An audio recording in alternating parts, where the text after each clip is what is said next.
कडतोजी गुजरच्या मनातलं स्वप्न पूर्ण होणार होतं. तुमचा, माझा आणि अखंड हिंदुस्थानाचा बाप म्हणजे शिवबा.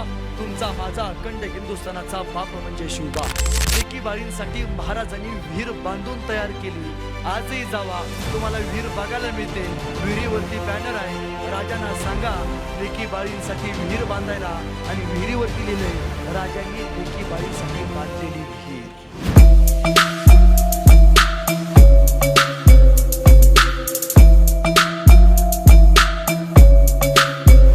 ही पराक्रमाची गाथा पिढ्यांना प्रेरणा देते.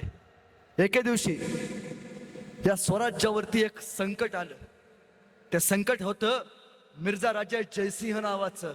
हा तो मिर्झा जो हिंदू होता पण महाराजांच्या विरोधात गेला होता.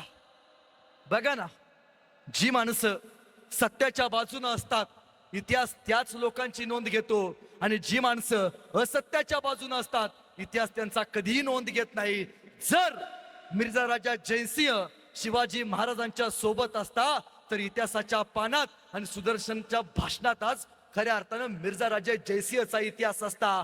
पण मिर्झा राजा फितूर होता, जो महाराजांच्या विरोधात उभारला होता. तो आला, महाराष्ट्रात आला, त्यानं खुलेआम रेत छायला चालू केली, कत्तली चालू केला, आणि महाराजांनी त्यावेळी थांबायचं ठरवलं, तह करायचा ठरवला. आणि तहात महाराजांनी मिर्झाला 23 किल्ले बहाल केले. 16 किल्ले उरले. सगळे म्हटलं संपलंय, डोक्याची केस उपडून घेईल, राजा विष पिऊन मरेल. अरे काय रे याच्याकडं, राणा वनातल्या शेतकऱ्याच्या, कष्टकऱ्याच्या, कामगारांच्या पोरांच्या हातात ज्या राजानं शमशेर दिली आणि हिंदवी स्वराज्याचं स्वप्न बघितलं, त्या शिवाजी राजाचं हिंदवी स्वराज्याचं स्वप्न भंगलं. नाही. महाराजांचा राज्याभिषेक सोहळ्याच्या अगोदर 9 वर्ष महाराजांचा तह झाला होता, आणि तहानंतर तहात फक्त 16 किल्ले होते. 9 वर्षांनी ज्यावेळी महाराजांचा राज्याभिषेक सोहळा झाला, राज्याभिषेक शक्य नोंद आहे, महाराजांकडे 365 किल्ल्यांचं साम्राज्य आहे. 365 किल्ल्यांचं. आयुष्यात किती अपयश येऊ द्या, फक्त शिवचरित्रातला शिवाजी महाराजांचा तह वाचा, कळेल संकट किती मोठं असल्यात संकटाच्या विरोधात जाऊन लढता येतं. महाराजांचं चरित्र शिकवते. पण ज्यावेळी तह झाला, उभ्या आयुष्यात महाराजांच्या डोळ्यात फक्त एकदा पाणी आलं, फक्त एकदा. महाराज राजगडावरती शांत होते, आणि महाराजांच्याच घोडशाळेत एक पोरग काम करत होते. ते राजांच्या भेटीला गेलं, आणि त्यानं महाराजांना बघितलं. शिवाजी राजांच्या डोळ्यात पाणी आले, आणि त्याला कळलं, अरे का आजपर्यंत माझा राजा फक्त लढत आलाय, रयतेसाठी लढत आलाय, आज महाराजांच्या डोळ्यात पाणी. मिर्झा, राजाच्या डोळ्यात पाणी आणलंयस, सोडणार नाही तुला. खाली आला, घोड्यावरती बसला, घोड्यात आणला, गेला गेला गेला मिर्झाच्या छावणीवरती तुटून पडला. पण बळ तोकडं पडलं, आणि हे ऐन तारुण्यातलं पोरग पकडलं गेलं. मिर्झा जवळ आला, बोल काय पाहिजे तुला. आणि त्यावेळी हे पोरग सांगत झालं, मिर्झा तू माझ्या राजाचे सगळे किल्ले घेतलेस, एक संधी दे, एक फक्त संधी दे, तुझ्या सोबत मला काम करायचं आहे. काय उरले माझ्या राजाकडे, एक संधी दे. खर तर मिर्झाकडे संधी मागणारा हा पहिला मराठी सरदार. मिर्झा म्हणाला, असं पण तू कोण आहेस. मी शिवाजी राजाचा मावळा आहे. तुझं नाव काय. म्या कडतोजी गुजर. कडतोजी, तू शिवाजी राजाचा मावळा आहेस. अरे हट, हे मावळे एक वेळ मरतील, फुटतील कसले. बोल काय पाहिजे. नाही, आमच्या राजाकडे काही उरले नाही, तुमच्या सोबत काम करायचं आहे. असं 2 किल्ले जिंकून आण, तुला घेतो माझ्या ताब्यात. राजांच्या साठी स्वतःच्या विरोधात जाऊन, विचारांच्या विरोधात जाऊन या कडतोजीनं 2 किल्ले जिंकले, मिर्झाला दिले, आणि त्यावेळी मिर्झाचा विश्वास बसला. या कडतोजी गुजरची नोकरी मिर्झानं आपल्या खऱ्या अर्थानं तंबूच्या बाहेर पहारा देण्याची लावली. आणि या कडतोजी गुजरच्या मनातलं स्वप्न पूर्ण होणार होतं. शिवाजी राजाचा बदला घेणार होता. कडतोजी गुजरच्या मनातलं स्वप्न पूर्ण होणार होतं. शिवाजी राजांचा बदला घेतला जाणार होता. आणि दिवस उजाडला. सायंकाळी 10 वाजता कर्तोजी गुजरची नोकरी मिर्झा राजाच्या छावणीच्या बाहेर पहारा द्यायची लागली. आणि सायंकाळी 2 वाजता पहारे बदलले. कर्तोजी गुजरची नोकरी आता मिर्झा राजाच्या छावणीच्या आत पहारा द्यायची लागली. मिर्झा राजे शांत झोपी गेला होता. संधीचा फायदा उठवला, हातात कट्यार धरली. अरे ज्या माणसानं माझ्या राजाची झोप उडवली, बिनघोर झोपी जाऊन देणार नाही. जवळ गेला, कट्यार बाहेर काढली, मिर्झावरती वार करणार. तोपर्यंत सरदार ओरडला, मिर्झा राजे. आणि कर्तोजीचा हात वरच्या वरती पकडला गेला. मेला. कर्तोजी बेमौत मरणार आता. मिर्झा उठून उभा राहिला. कोण जिगर? या मिर्झावरती हात उचलायची कोणाची जिगर? बोल, काय पाहिजे? मिर्झा, तू माझ्या राजाचे किल्ले घेतलास, परत कर. आता मिर्झा त्या कर्तोजीला बघून हसू लागला. कर्तोजी म्हणतोय, एक बार फक्त संधी दे. वाघ काय असतो तुला एका क्षणात धावतो. मिर्झा म्हणाला, मेरी रजपुती तलवार लाया जाय. कर्तोजीला कळालं होतं आता शेवटचा जगदंबेला मुजरा करायचा होता. तलवार आणण्यात आली. मिर्झानं रजपुती तलवार हातात घेतली. एकदा कर्तोजीकडे बघितलं. सगळ्यांनी डोळे झाकले. मेला, मेला, कर्तोजी बेमौत मेला. मिर्झानं रजपुती तलवार बाहेर काढली, कर्तोजीकडे धरली. कर्तोजीनं एकदा डोळे झाकलं. राजाला आठवलं. जगदंबेला शेवटचा नमस्कार केला. हर हर महादेवाची गर्जना दिली. शमशेर काढली. साप पकडणं चालवणार तोपर्यंत कर्तोजी गुजरच्या खांद्यावरती मिर्झानं शमशेर नेऊन ठेवली. शमशेर काढली आणि मिर्झा म्हणतोय, वाह, मला तुझी बहादुरी आवडली. जा, मी तुला जिवंत सोडतो. जाऊन सांग तुझ्या राजाला, ज्याच्याकडं तुझ्यासारखी निष्ठावंत माणसं आहेत, त्या राजाच्या उभ्या आयुष्यात केसाला सुद्धा धक्का लागणार नाही. जा. मिर्झानं कर्तोजी गुजरला जिवंत सोडलं आणि खबर घेऊन नाईक पळत पळत गेले. अहो राज, काय पराक्रम केला. ते तुमच्या तबेल्यातलं पोरग काय मिर्झाच्या समोर केलं. मिर्झानं शमशेर काढली. ना भेलं ना पाया पडलं, मातृभूमीसाठी उभा राहिलं. राज, कर्तोजी आलाय बघा, सत्कार करा की त्याचा. महाराजांनी कर्तोजीला बोलावलं. कर्तोजी आत आले.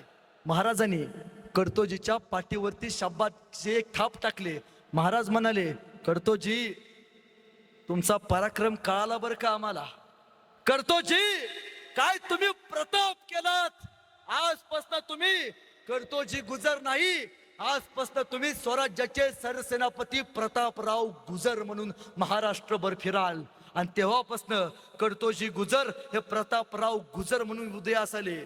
एके दिवशी बेलोल खान नावाचा सरदार स्वराज्यावरती आला. महाराजांनी बेलोल खानाला बंदोबस्त करण्यासाठी या प्रतापराव गुजरांना पाठवलं. प्रतापराव घोड्यावरती बसले, गेले त्या बेलोल खानाच्या छावणीवरती तुटून पडले आणि प्रतापरावांची शमशेर बेलोलचं सैनिक पळवून लावायला लागली. शेवटी प्रतापराव गुजरांच्या पाया बेलोल खान पडला. राव, एक बार माफी द्यावी राव. माझ्या पोरा बाळांकडे बघा राव. एकदा माफी द्या, एकदा जिवंत सोडा. परत या सह्याद्रीच्या स्वराज्याच्या नादाला लागणार नाही. एकदा संधी द्या. मराठी माणूस प्रेमानं बोलला तर अंगावरची कापडं काढून देणारी आमची जात. प्रतापराव गुजरांनी बेलोलला जिवंत सोडला. खबर महाराजांना कळाली. प्रतापराव गुजरांनी बेलोलला जिवंत सोडलंय. आणि महाराजांनी बेलोल खानाचं हे वाक्य ऐकून एक पत्र प्रतापराव गुजरांना पाठवलं. आणि त्या पत्रात खुद्द महाराज म्हणतात, प्रतापराव, ही सेनापतीगिरी कसली, ह्याला शिपाईगिरी म्हणतात. तो बेलोल आज ना उद्या सापाची जाऊत फिरून दंश करणारच. जीवदान का दिलात. त्या बेलोलचं मस्तक छाटल्याशिवाय राव मला तोंड दाखवू नका. राज्याभिषेक सोहळा जवळ आलाय आणि राजा म्हणतोय मस्तक छाटल्याशिवाय तोंड दाखवू नका. प्रतापराव एके दिवशी सायंकाळी शांतू बसले होते. शेकोटी पेटवली होती. डोक्यात एकच, राजाने सांगितलंय भेलोलचा बंदोबस्त केल्याशिवाय मला तोंड दाखवू नका. आणि नेसरीच्या खिंडीत भेलोल खान आला होता. नाईक पळत गेले. राव, ओ प्रतापराव, तो भेलोल नेसरीच्या खिंडीत आलाय. राव, बंदोबस्त करा ना. मी संडे. प्रतापराव गुजर उभा राहिले. कोण येणार? उभा राहिला विठोजी शिंदे. उभा राहिले 7 मराठे घोड्यावरती बसले. ना परवा केली जीवाची, ना परवा केली घरातल्या बायकांची, परवा फक्त स्वराज्याची. 7 मराठे भेलोल खानाच्या 30,000च्या फौजेवरती तुटून पडले. ना जिगर, हातात शमशेर, बळ तोकडं पडलं आणि प्रतापराव गुजर गिरफ्तार झाले. त्यावेळी भेलोल खानाला कळालं, जगात सगळ्यांचा नाद करा, पण तलवार घेऊन उभारलेल्या मराठ्यांचा उभ्या आयुष्यात नाद करायचा नाही, अजिबात नाही. भेलोल जवळ आला. प्रतापरावांना बघितलं. जीवदान दिला होतास मला. हा भेलोल ती चूक करणार नाही. तलवार लाया जाय. प्रतापरावांना कळालं होतं, त्या मातृभूमीला शेवटचं नमन करायची संधी राजानं दिली होती. भेलोलची शमशेर आणली. शमशेर बाहेर काढले. प्रतापरावांनी डोळं झाकले. महाराज, सरसेनापतीचा मुजरा स्वीकारावा. जातोय बर का, पण महाराज स्वराज्य अभेद्य ठेवा. शमशेर काढली. साप प्रतापरावांची गर्दन कलम केली. प्रतापरावांची गर्दन मातीमध्ये खाली पडली. त्यांच्या तोंडातून एक वाफ निघाली. वाफे बरोबर माती आकाशात उंच उडाली आणि उडणाऱ्या मातीला आमचे प्रतापराव सांगत गेले, सांगा माझ्या राजाला, तुमचा राव मातीत नाही मेला, तुमचा प्रतापराव मातीसाठी मेला. अरे मातीत मरणारे कैक असतात, मातीसाठी मरणारे फक्त छत्रपती शिवरायांचे मावळे असतात, हे सांगत गेला. कवी कुसुमाग्रज या क्षणाचा वर्णन करताना म्हणतात, दगडांवर दिसती अजून येथल्या टाचा, दगडांवर दिसती अजून येथल्या टाचा, ओढ्यांवर तरंगे अजून रंग रक्ताचा, क्षितिजावर उठतो अजून मेघ मातीचा, अध्याप वीरांनी कोण वाऱ्यावर गात, वेड्यात मराठे वीर दौडले सात, वेड्यात मराठे वीर दौडले सात. 7 मराठ्यांनी स्वराज्यासाठी जीवाची बाजी लावली. हे अमर बलिदान आहे या मातीसाठी दिलेलं. खर तर काही दिवसांनीच औरंगजेबानं महाराजांना एक पत्र पाठवलं. शेवटची काही मिनिटं घेतो. आणि त्या पत्रात औरंगजेब म्हणतोय, शिवाजीराजे, माझा 50वा वाढदिवस आहे आग्र्याला, तुम्ही मला भेटायला याल का? त्या पण बेण्याचा हॅपी बर्थडे. महाराज निघाले. हाफ तिकीट नव्हतं त्यावेळी, घोड्यावरनं बसून जायला लागायचं. आणि महाराज स्वतः शंभूराजांना सोबत घेऊन निघाले. संभाजीराजांचं त्यावेळी वय किती होतं? किती असेल वय?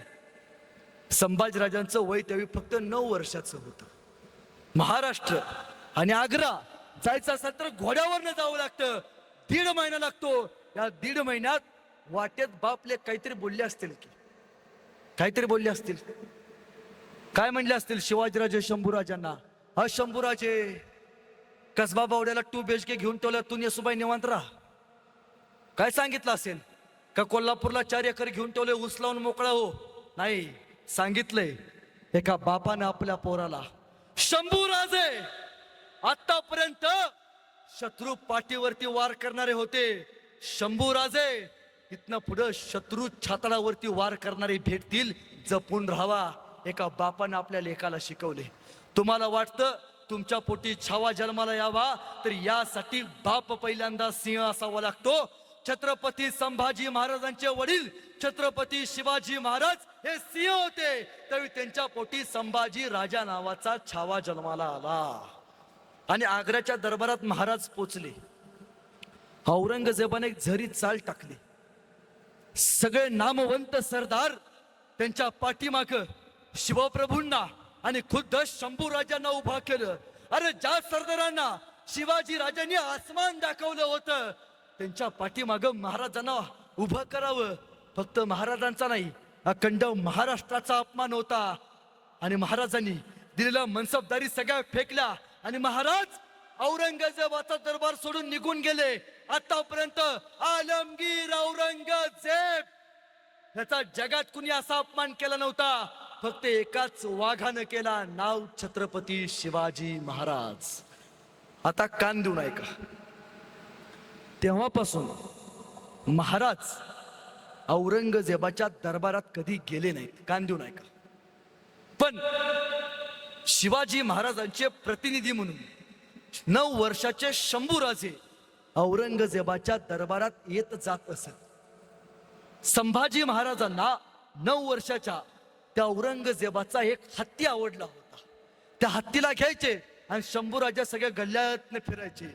या 9 वर्षाच्या पोराची चेष्टा करावी म्हणून औरंगजेबानं शंभूराजांना एक प्रश्न विचारला. कान देऊन ऐका.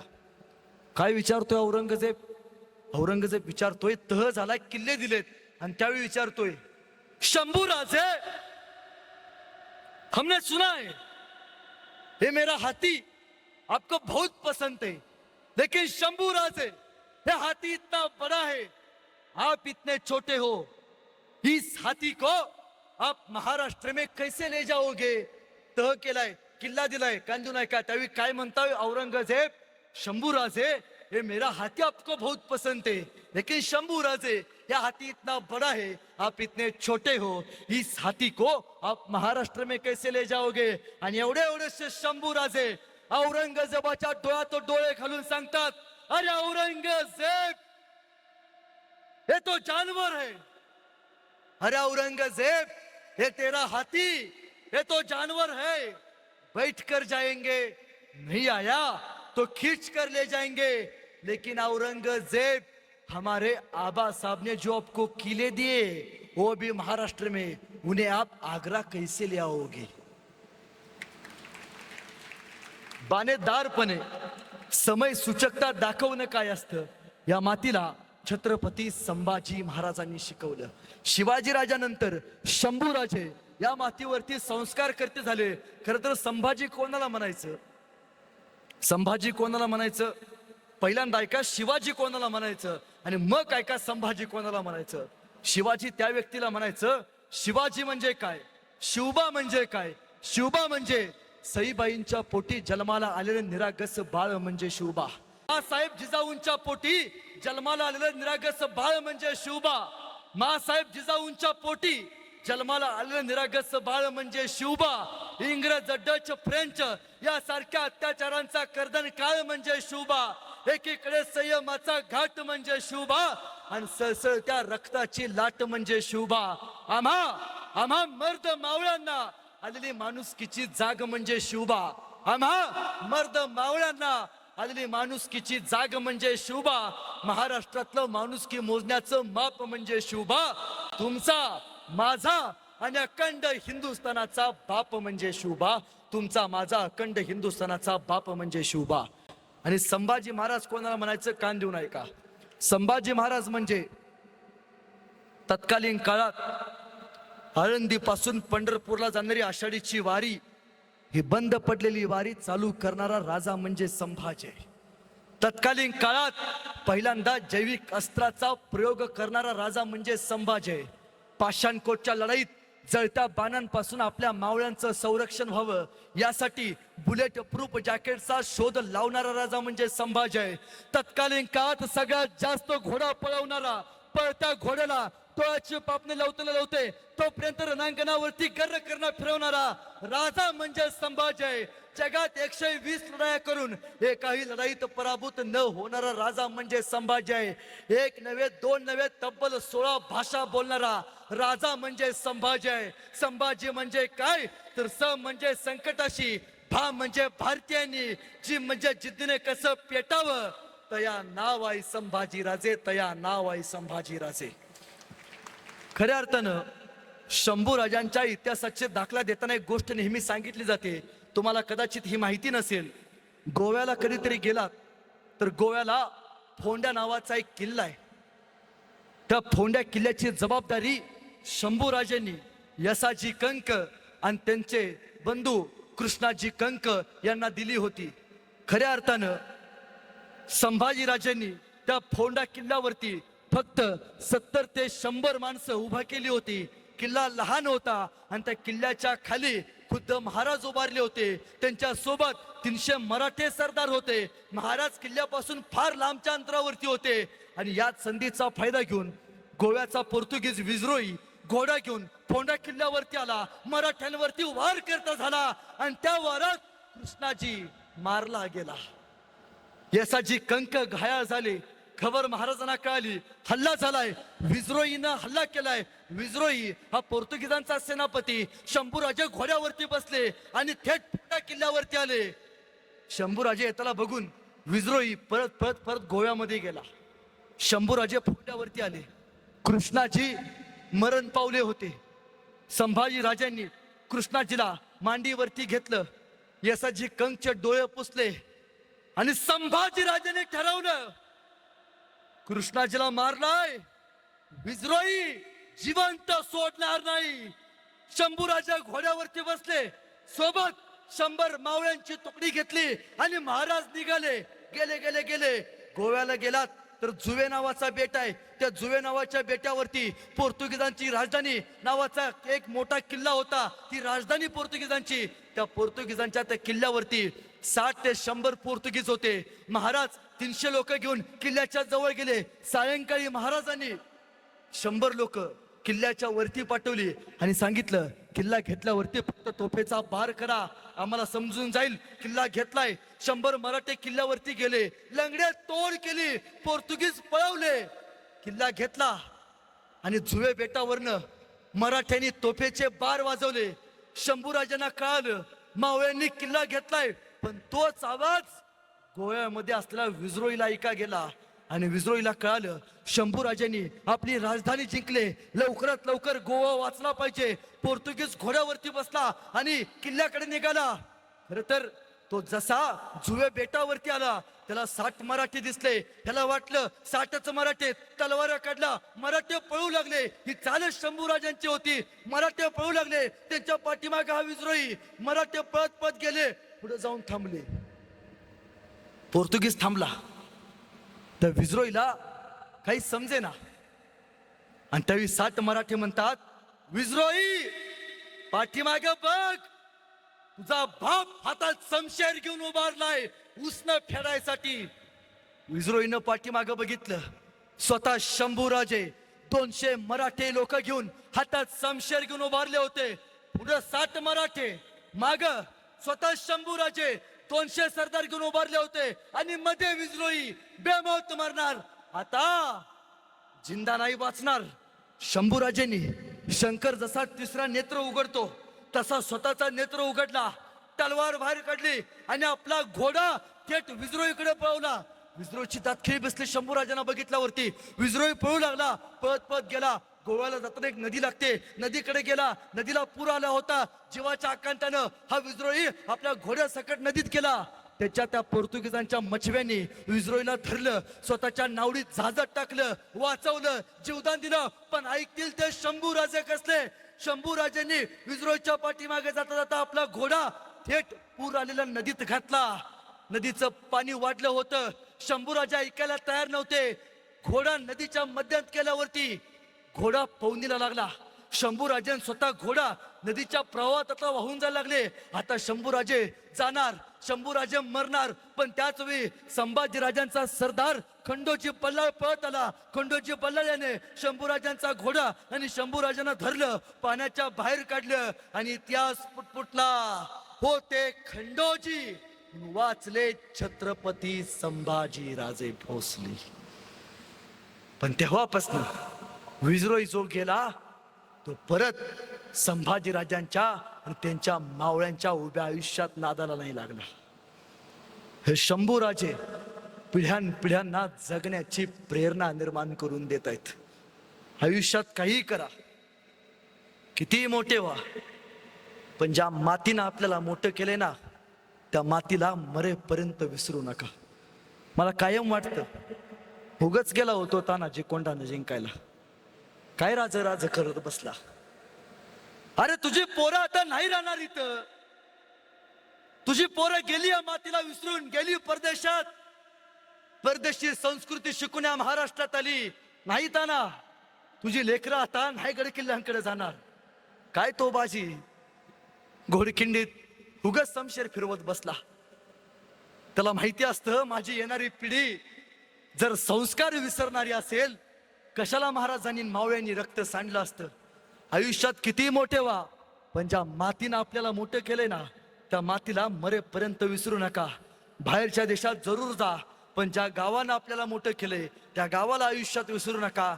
पिझ्झा बर्गर जरूर खा, पण ज्या चटणी भाकरीवरती आपल्या बापानं आपल्याला पोचलंय त्या गरीबाच्या चटणी भाकरीला मरेपर्यंत विसरू नका. आयुष्यात सगळी महाल फिरा, कुठेही जा, पण महाराजांचे गडकिल्ले, महाराजांचा समृद्ध इतिहास मरेपर्यंत विसरू नका. ही ज्वलंत प्रेरणा आहे पिढ्यानपिढ्यांना जगण्याची खऱ्या अर्थानं समृद्धी देणारी. शिवाजी राजांना आपण कर्तव्य दक्ष राजा म्हणतो. का म्हणतो?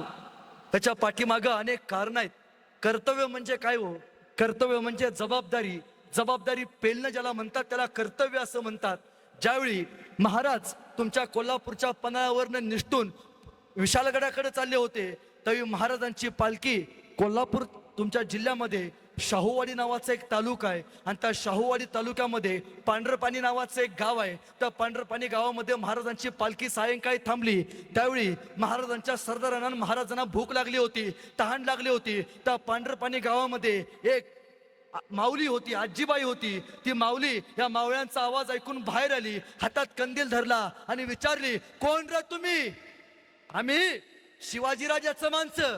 महाराज मागं पालखीत बसले होते, पण तिनं कधी महाराजांना बघितलं नव्हतं. ऐकून होती शिवाजीराजा नावाचा राजा जो लोककल्याणकारी राजा आहे. ती जवळ गेली, काय पाहिजे? माऊली, काय खायला आहे का? पाणी प्यायला आहे का? देशील का? माऊली आत गेली, तिनं भाकरी आणलं, पाणी आणलं, शिवाजीराजांच्या मावळ्याला खायला दिलं. महाराजांच्या जवळ गेली, तिला वाटलं कोणीतरी सरदार आहे, आणि महाराजांनी विचारलं, हे माऊली, तू आम्हाला भाकरी दिलीस, पाणी दिलंस, बोल, तुझी काय इच्छा आहे का? तेव्हा ती माऊली म्हणाली, बाबा, आमच्या गावातल्या लेकींना लय लांब चालत जावं लागतं, तिकडं पाणी आणावं लागतं, आमच्या गावात विहीर नाही. राजाला सांगा, तुमच्या शिवाजी राजाला सांगा, लेकी बाळींसाठी एक विहीर बांधायला. महाराज गेले, निघून गेले. 2 महिन्यात शाहूवाडी तालुक्यातल्या पांढरपाणी गावात लेकी बाळींसाठी महाराजांनी विहीर बांधून तयार केली. आजही जावा, तुम्हाला विहीर बघायला मिळते. विहिरीवरती बॅनर आहे, राजांना सांगा लेकी बाळींसाठी विहीर बांधायला, आणि विहिरीवरती लिहिलंय, राजांनी लेकी बाळींसाठी बांधलेली विहीर. कर्तव्य विसरणारा न राजा एकमेव छत्रपती शिवाजी महाराज. 3 एप्रिलला महाराजांचं निधन झालं. ही गोष्ट सहन करणारी नाहीये. 50 वर्षाचं वय असताना महाराजांचं निधन झालं. कैक वर्ष जगले असते, हिंदुस्थानाचा नकाशा महाराजांनी बदलून ठेवला असता. पण काळाच्या पुढं कोणालाही जाता येत नाही. महाराजांचं पार्थिव उचललं गेलं. ज्यावेळी महाराजांचं पार्थिव उचललं त्यावेळी कदाचित सरदार असतील. महाराजांची शेवटची इच्छा तुम्हाला माहिती आहे? आजही महाराजांच्या अस्थी बघायला मिळतात. आजही महाराजांच्या अस्थी आहेत, जिवंत आहेत, ठेवलेल्या आहेत. माहितीये महाराजांनी काय मागितलं हो जाताना? शेवटचं काय मागावं एखाद्या राजानं? काय मागावं? काय जहागीरदारी मागितली, सोनं नाणं, माझ्या पिढ्यांचा उद्धार करा मागितलं? नाही. शेवटचं वाक्य आहे, मोरोपंतांना महाराज म्हणतात, पंत, शेवटची इच्छा आहे बरं का महाराजांची, कान देऊन ऐका. महाराज म्हणतात, आपल्या राजाची इच्छा आहे, काशीचा विश्वेश्वर मुक्त करा, सप्त नद्या मुक्त करा, आणि माँसाहेब जिजाऊंचं स्वराज्य अभेद्य ठेवा. हे शेवटचं स्वप्न होतं महाराजांचं. महाराजांची पार्थिव उचललं. अनेक सरदार असतील, अनेकांच्या डोळ्यात पाणी आलं असेल, अनेकांनी रयतेच्या राजाला आयुष्यात पहिल्यांदा शांत पद्धतीनं झोपलेलं बघितलं असेल. अनेकांनी राजानं शेवटचे डोळे झाकलेले बघितले असतील, अनेकांनी राजांना शांत निद्रा अवस्थेत बघितलं असेल, अनेकांच्या डोळ्यात पाणी आले असेल. एक एक माणसं येत होती, त्यांच्यात एक होता हिरोजी फर्जंद, जो राजांचा सरदार होता. कदाचित म्हणला असेल हिरोजी, महाराज उठा ना हो, आग्र्याच्या दरबारात तुमचा वेश घेऊन झोपायची संधी दिली. महाराज त्या मृत्यूच्या जागेवरती झोपायची या हिरोजीला एक संधी द्या ना महाराज, एक. महाराज उठा ना. महाराज उठायला तयार नव्हते. महाराजांची पार्थिव, महाराजांचं शव, महाराजांचं जे शरीर होतं ते जगदीश्वराच्या मंदिराकडे आणण्यात आलं. या महाराष्ट्रात 2 सेवेच्या पायऱ्या आहेत. पहिली पायरी पंढरपूरला गेलात तर नामदेवरायांची पायरी आहे, आणि या महाराष्ट्रात दुसरी सेवेची पायरी आहे. तुम्ही रायगडावरती गेलात तर जगातल्या सर्वोत्कृष्ट इंजिनियर हिरोजी इंदलकरांची पायरी आहे. त्या पायरीवरती लिहिले आहे, सेवेचे ठाई तत्पर हिरोजी इंदलकर. विचार करा, ज्यावेळी महाराजांचं पार्थिव नेलं असेल त्यावेळी एखादा तरी माणसाचा पाय हिरोजी इंदलकरांच्या पायरीला लागला असेल. जाताना आपल्या सेवकाच्या डोक्यावरती आशीर्वाद रूपी सावली करून जाणारा राजा इतिहासात एकच दुर्मिळ, छत्रपती शिवाजी महाराज. महाराजांचं निधन झाल्यावरती एक कवी मित्र एके ठिकाणी म्हणतो, रक्त सुद्धा रडलं होतं माझा राजा गेल्यावर, रक्त सुद्धा रडलं होतं माझा राजा गेल्यावर, थकला नाही कधीच तो अनेक युद्ध केल्यावर. जखमा सुद्धा म्हणत होत्या थांब राजा थोडं, जखमा सुद्धा म्हणत होत्या थांब राजा थोडं, हातात होती ढाल आणि पळत होतं घोडं. छत्रपती शिवाजी महाराजांचं नाव ऐकून एकदा डोळे झाक आणि तुझ्या मार्गात आलेली संकट कापून टाक, तुझ्या मार्गात आलेली संकट कापून टाक, तुझ्या मार्गात आलेली संकट कापून टाक. इतिहासातनं काही घ्या, माझ्या घरी कधीतरी या. ताईनो, मी जन्मल्यापासून आतापर्यंत एकदाही टीव्ही बघितला नाही. माझ्या घरात टीव्ही नाही, आजही नाही. माझ्या वडिलांचं 40 लाखाचं घर आहे, पण 40,000चा सुद्धा टीव्ही नाही. माझ्या वडिलांनी माझ्या घरात 40,000चा टीव्ही बसवला नाही, पण माझ्या वडिलांनी माझ्या घरात 40,000ची शिवाजी महाराजांची, संभाजी महाराजांची पुस्तकं मात्र जरूर आणून ठेवलेत. आपल्या माय माऊलींना पहिल्यांदा ही पुस्तकं वाचायला शिकवा. तुमचा भाऊ म्हणून सांगतो, आयुष्यात शाळा नाही शिकला तरी चालेल, आयुष्यात मोठ्या नाही झाला तरी चालेल, पण आयुष्यात अशी कुठली चूक करू नका की तुमच्या एका चुकीमुळे परमेश्वरासारख्या आईच्या डोळ्यामध्ये पाणी येईल आणि भगवंतासारख्या बापाला समाजामध्ये मान खाली घालून चालावं लागेल. आयुष्यात फार मोठ्या व्हा, रणांगणा व्हा, ताराराणी मा साहेबांसारख्या, त्यांच्यासारख्या दैदिप्यमान यशाच्या गाथा गिरवा, पण या मातीला विसरू नका, मातृभूमीला विसरू नका. जाता जाता एवढंच सांगतो, हर हर महादेव आवाज सुटला, हर हर महादेव आवाज सुटला, मुघलांच्या कपाळी घाम फुटला, आम्हा मर्द मावळ्यांच्या झळकल्या चमकत्या तलवारी, मुघल पळती महागारी. महाराज, अजून तुम्ही 10 वर्ष जगला असता, मुघलांनी सुद्धा कपाळावरती भगवाच लावला असता, मुघलांनी सुद्धा कपाळावरती भगवाच लावला असता. हा भगवा, भगवा म्हणजे भ म्हणजे भयरहित, ग म्हणजे गर्वरहित आणि वा म्हणजे वासनारहित. या 3 शब्दांचा अर्थ म्हणजे भगवा. हा भगवा प्रभू श्रीरामांचा, हा भगवा माझ्या वारकऱ्यांचा, हा भगवा धारकऱ्यांचा, हा भगवा छत्रपती संभाजी महाराजांच्या बलिदानाचा, हा भगवा तुमचा माझा, हा भगवा अभेद्य पेला. दगडांवर आजही भाले उठतात, फितुरीची बीज या मातीत तयार होतात. त्यांच्या छत्रावरती हा भगवा अभेद्य फडकावा हीच आशावाद व्यक्त करतो आणि आपल्या सगळ्यांची रजा घेतो. धन्यवाद.